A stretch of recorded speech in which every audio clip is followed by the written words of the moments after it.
Hello, ఈరోజు ఈ వీడియోలో మనం ఒక పోయం గురించి చూద్దాం. ఒక పోయం గురించి మనం ఈ వీడియోలో మాట్లాడుకుందాం. ఇంటర్మీడియట్ సెకండ్ ఇయర్ వాళ్ళకి సిలబస్లో ఇచ్చిన ఒక పోయం.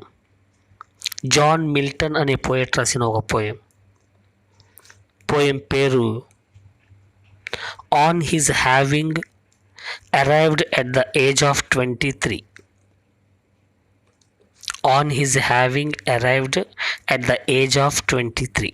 23 సంవత్సరాల వయసు వచ్చిన సందర్భంగా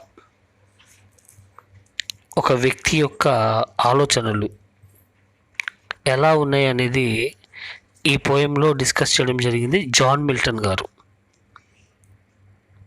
ఈ పోయంని జాన్ మిల్టన్ గారు 1631లో రాశారు, 1631లో రాశారు. ఇది ఒక సానెట్ పోయం. సానెట్ అంటే పోయమ్స్లో రకాలు ఉంటాయి. ఇది ఒక సానెట్ పోయం. ఇందులో 14 లైన్స్ ఉన్నాయి. 14 లైన్స్. ఈ పోయం గురించి అండ్ పోయట్ గురించి మనం ఒకసారి తెలుసుకున్న తర్వాత పోయంలోకి వెళ్దాము. ముందుగా పోయట్ గురించి చూద్దాం. పోయట్ జాన్ మిల్టన్ గారి గురించి తెలుసుకుందాం. జాన్ మిల్టన్ బ్రాకెట్లో 2 సంవత్సరాల నంబర్స్ ఇచ్చారు. 1608, 1674. 1608లో ఆయన పుట్టారు, 1674లో చనిపోయారు. జాన్ మిల్టన్ అనే వ్యక్తి అనమాట. So John Milton was born in England. ఈయన ఇంగ్లాండ్లో పుట్టారు. He was an English poet. ఒక ఇంగ్లీష్ పోయట్ ఈయన. Paradise Lost is his greatest English epic poem. ఆయన రాసిన పుస్తకాల్లో చాలా అద్భుతమైన పుస్తకం, చాలా ఎక్కువ ప్రజాదరణ పొందిన వర్క్ ఏదైనా ఉంది అంటే అది ప్యారడైజ్ లాస్ట్. 1667లో పబ్లిష్ అయింది. ఇది ప్యారడైజ్ లాస్ట్ అని ఒక పోయం ఆయన రాయడం జరిగిందనమాట. ఎపిక్ పోయం అది. He is considered as the most significant English author after William Shakespeare. William Shakespeare తర్వాత అంతటి పేరు సంపాదించుకున్న ఇంగ్లీష్ లిటరేచర్లో అంతటి పేరు సంపాదించుకున్న ఇంకొక వ్యక్తి ఎవరు ఉన్నారంటే అది జాన్ మిల్టన్ గారు. విలియం షేక్స్పియర్ ఆయన greatest writer in English literature అనుకుంటారు. ఆ తర్వాత స్థానంలో జాన్ మిల్టన్ గారు ఉన్నారు. అది ఆయన యొక్క గొప్పతనం. He became blind at the age of 44.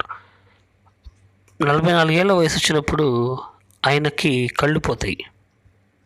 గుడ్డివాడుగా అయిపోయాడు అనమాట ఆయన. Milton has many works to his credit. ఆయన చాలా పుస్తకాలు రాయడం జరిగింది. Milton is known as the master of grand style. ఈయన్ని ఎక్కువగా ఏ పేరుతో పిలుస్తారు అంటే ఇది ఈయనకు ఉన్న ఒక బిరుదు లాంటిది అనమాట. ఒక ట్యాగ్ లైన్ ఉంది, అదేంటంటే మాస్టర్ ఆఫ్ గ్రాండ్ స్టైల్. ఈయన రాసే స్టైల్ చాలా గ్రాండ్గా ఉంటుంది అనమాట. అలాంటి గ్రాండ్ స్టైల్ కావాలనుకుంటే ఈయన అలా ఒక్కొక్కరిది ఒక్కొక్క స్టైల్ ఉంటుంది పోయట్స్లో. ఓకే, అదనమాట. Okay, so John Milton died on 8th November 1674, aged 64. 65 ఏళ్ల వయసులో ఆయన 1674వ సంవత్సరంలో చనిపోయారు. ఇది అబౌట్ ద పోయట్. ఇప్పుడు అబౌట్ ద పోయం చూద్దాం. ఈ పోయం దేని గురించి? The poem on his having arrived at the age of 23. అది ఇదంతా పోయం పేరు. ఈ poem is a devotional sonnet. Devotional అంటే ఆధ్యాత్మికమైన, దైవికమైన. Written in an autobiographical mode that glorifies God for his blessings upon man. ఈ పోయంలో దేవుడి బ్లెస్సింగ్స్, మనిషికి దేవుడు ఇచ్చిన బ్లెస్సింగ్స్ని ప్రైజ్ చేస్తూ, వాటిని ప్రశంసిస్తూ రాయబడిన ఒక పోయం. ఈ పోయంలో థీమ్ ఏంటంటే ఒక మనిషి 23 ఏళ్ళ వయసు వచ్చిన తర్వాత కొన్ని విషయాలు రియలైజ్ అయ్యాడు. ఆ రియలైజ్ అయిన విషయాల గురించి ఇక్కడ మాట్లాడడం జరుగుతుంది. 23 సంవత్సరాలు ఒక వ్యక్తి ఒక వయసు 23 సంవత్సరాలు అయితే 23 సంవత్సరాల వరకు కూడా మనిషికి బాధ్యతలు ఏమి ఉండవు. చిన్నపిల్లలుగా ఉన్నప్పటి నుండి ఏదో అల్లరి చిల్లరగా సరదాగా అలా బతికేస్తాం తప్పితే, ఎంజాయ్ చేస్తూ లైఫ్ని గడిపేయాలనుకుంటారు తప్పితే, ఒక టైంని సేవ్ చేసుకోవాలి, టైంని జాగ్రత్తగా వినియోగించుకోవాలి, ఏదైనా లైఫ్లో ఏదైనా సాధించాలి, ఇలాంటి ఆలోచనలు చాలా తక్కువ మందిగా ఉంటాయి.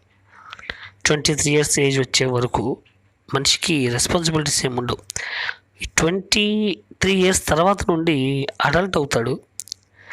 అప్పుడు ఏం ఆలోచిస్తాడంటే లైఫ్లో డబ్బులు ఎలా సంపాదించాలి, ఎలా సెటిల్ అవ్వాలి, ఇవి ఆలోచిస్తూ ఉంటాడు అనమాట. జీవితం అంటే ఏంటి అనేది. సో ఒక్కొక్క వయసు వచ్చినప్పుడు ఒక్కొక్క దశలో వచ్చినప్పుడు ఒక్కొక్క రకంగా మనిషి యొక్క ఆలోచనలు మారుతూ ఉంటాయి. ఓకే, అలా ఒక వ్యక్తి 23 ఏళ్ళ వయసు వచ్చినప్పుడు అతని ఆలోచనలు ఎలా ఉన్నాయి అనేది ఈ పోయంలో జాన్ మిల్టన్ గారు చెప్పడం జరిగింది.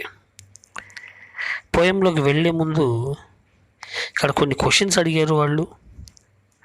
ఆ క్వశ్చన్స్కి ఆన్సర్స్ ఒకసారి ఆలోచించుకోండి అని చెప్పి కొన్ని క్వశ్చన్స్ అడిగారు. ఎందుకు ఈ క్వశ్చన్స్ ఉన్నాయంటే ఈ పోయంతో అండ్ ఈ పోయంలో ఉన్న థీమ్తో మనం కనెక్ట్ అవ్వడం కోసం ఈ క్వశ్చన్స్కి ఆన్సర్స్ని ఒకసారి ఆలోచించండి అంటున్నారు. ఏంటి ఆ questions? Question number 1, do you come to college in time? కాలేజ్కి టైంకి వెళ్తారా మీరు? లేదా మీరు ఆఫీస్కి వెళ్ళే వాళ్ళైతే ఆఫీస్కి మీరు టైంకి వెళ్తారా? సెకండ్, వెళ్తాను అనుకోండి ఎస్, వెళ్ళను అనుకుంటే నో, మీరు మనసులో అనుకోండి. Second question, do you feel that punctuality is important in our life? లైఫ్లో పంక్చువాలిటీ చాలా ఇంపార్టెంట్ అనే విషయాన్ని మీరు ఫీల్ అవుతున్నారా లేదా? అంటే మీ ఉద్దేశంలో పంక్చువాలిటీ ఈజ్ వెరీ ఇంపార్టెంట్ జీవితంలో అని అనుకోండి. పంక్చువాలిటీ అంటే ఏది టైంకి ఏదైనా సరే జరిగిపోవడం, అది. Third one, have you ever felt that you have wasted time in your life? జీవితంలో టైం వేస్ట్ చేశాను నేను అని ఎప్పుడైనా అనిపించిందా? And the fourth question is time more valuable than money? డబ్బు కన్నా టైం ఎక్కువ వాల్యుబులా కాదా? సో ఈ 4 క్వశ్చన్లు జాగ్రత్తగా గమనిస్తే మనకి టైమ్ ఈజ్ వెరీ ఇంపార్టెంట్ అనే ఒక పాయింట్ని హైలైట్ చేయడం ఈ పోయం యొక్క ఉద్దేశంలాగా మనకు అనిపిస్తుంది. అందుకనే ఈ పోయంని ఒక సామెతతో కలిపి చెప్పడానికి ప్రయత్నిస్తారు అనమాట. Time and tide stops for none. కాలము ఎవరి కోసం ఆగదు. So time is very important. మనిషికి దేవుడు 100 ఏళ్ళ ఆయుష్ ఇచ్చాడని అనుకుంటే దానిలో ఆ 100 ఏళ్ళ ఆయుష్లో మనం కొంత పార్ట్ కొన్ని పనులకు వదిలేస్తుంటాం. నిద్రపోవడానికి కొంత టైం వేస్ట్ చేస్తాం మనం,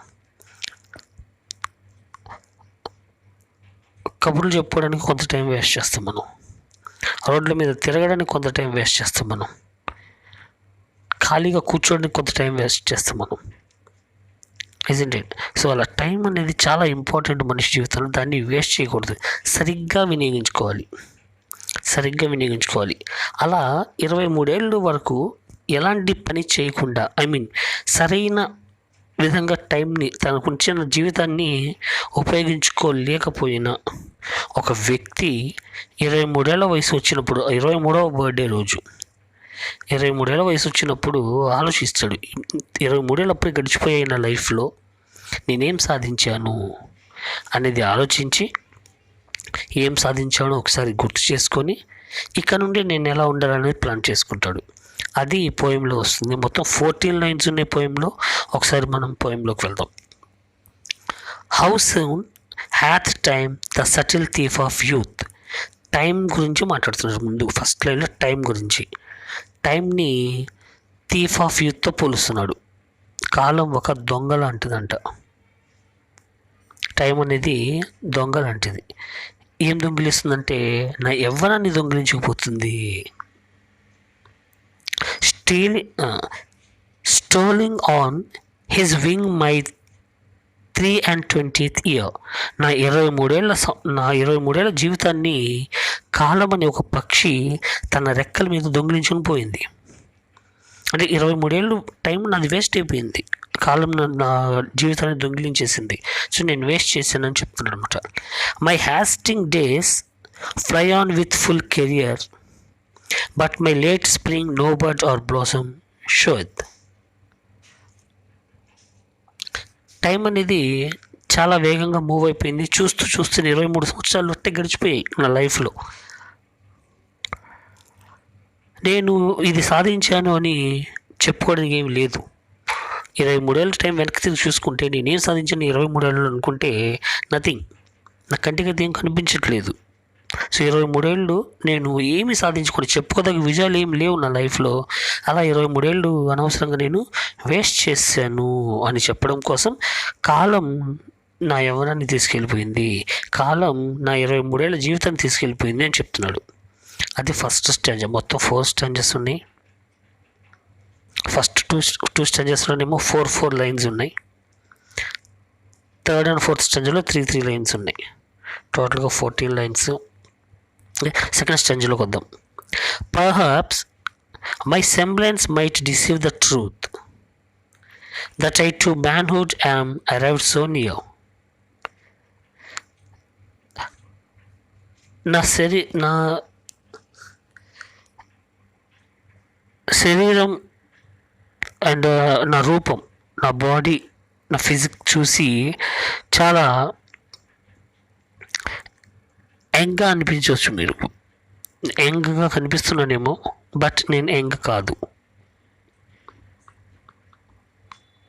చాలా త్వరగా అడల్ట్ అయిపోయాను అనిపిస్తుంది. 23 ఏళ్ళకి నేను వయసు నాకు అంటే పెద్దవాడిని అయిపోయాను అని నాకు అనిపిస్తుంది. కానీ ఆలోచనలు మాత్రం ఇంకా మెచ్యూరిటీ రాలేదు. శారీరకంగా ఎదిగానేమో కానీ మానసికంగా నేను ఇంకా ఏమీ ఎదగలేదు. శరీరం ఎలాంటిదంటే మన ప్రమేయంలో కూడా ఎదుగుతూ ఉంటుంది. సో శరీరం ఎదిగినంత మాత్రం మనిషి ఎదిగినట్టు కాదు.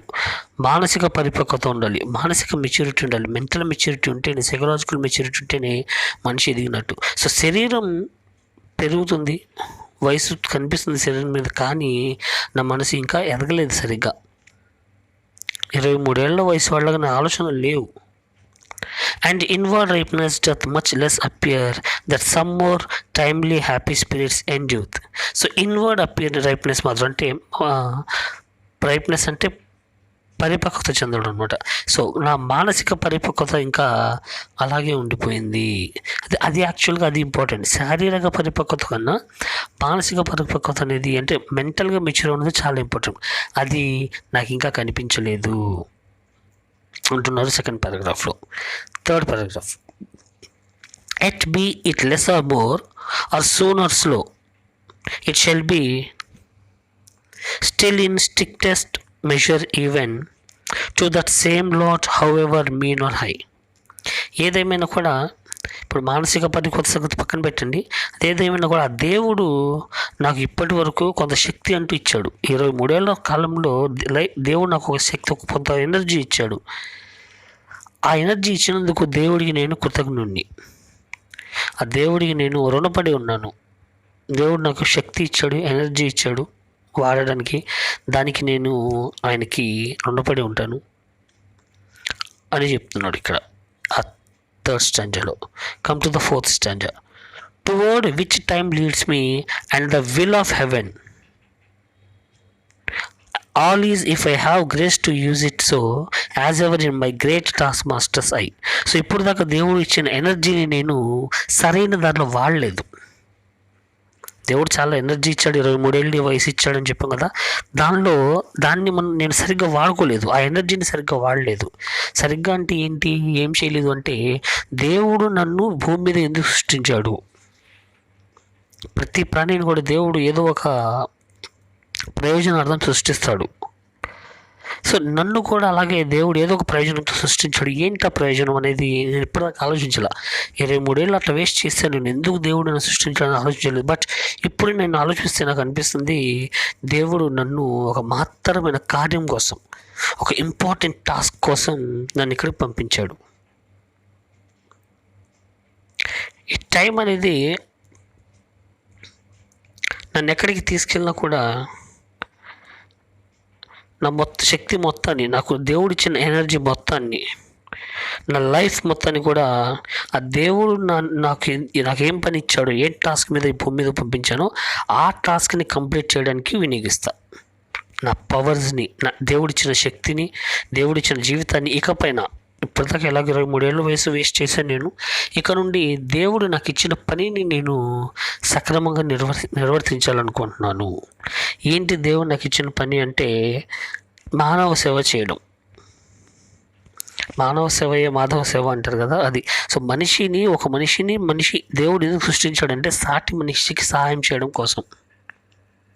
కాబట్టి నేను సాటి మనిషికి సహాయం చేసి, దేవుడు నన్ను సృష్టించిన ఆ కారణాన్ని నేను విజయవంతం చేస్తాను.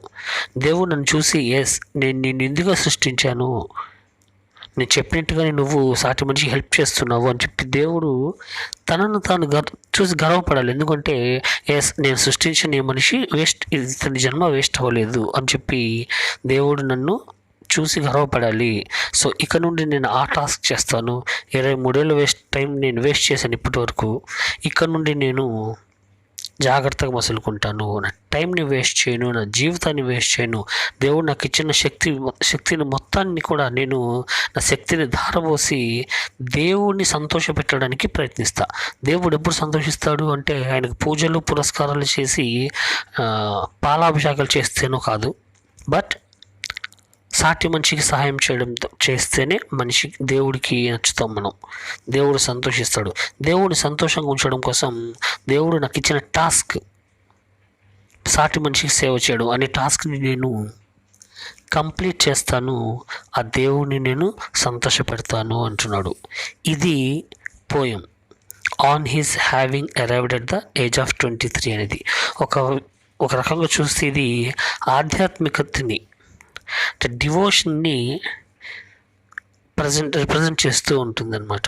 ఇందులో మొత్తం మనకి 4 స్టాంజెస్ అన్నాము. ఫస్ట్ 2 స్టాంజెస్లో 4 లైన్స్ ఉంటాయి, 8 లైన్స్. అండ్ తర్వాత 2 స్టాంజెస్లో, థర్డ్ అండ్ ఫోర్త్ స్టాంజర్లో 3 లైన్స్ ఉంటాయి, 6. టోటల్గా 8 + 6 14 లైన్స్ ఉన్నాయి. ఇది ఒక సోనెట్ పోయం అనమాట. Okay, so this is the explanation of the poem. I hope you understand the poem. Next వీడియోలో ఇంకొక టాపిక్తో మనం మళ్ళీ కలుద్దాం. Till then, thank you and Jai Bharat.